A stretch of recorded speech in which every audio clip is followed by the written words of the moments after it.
মৃত্যুর পরে আসবে আরেকজন আজরাইল। লম্বা ইতিহাস, অত কিন্তু বলতে গেলে সময় লাগবে গো।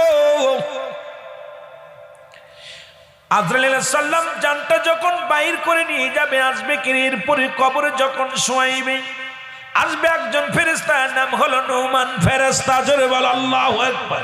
আল্লাহু আকবার।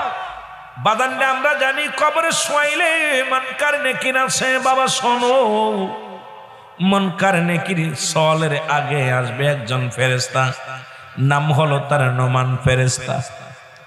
নুমান ফেরেশতা আসিয়া ডাক দিয়ে উঠাইবে, বান্দা ওঠো। বান্দারে উঠাইবে, চক্ষু দিবে না, সব ঠিক আছে, চক্ষু দিবে না, কান দেয়া শুনতে পারবে, বলে আমি ফেরেশতা, আমার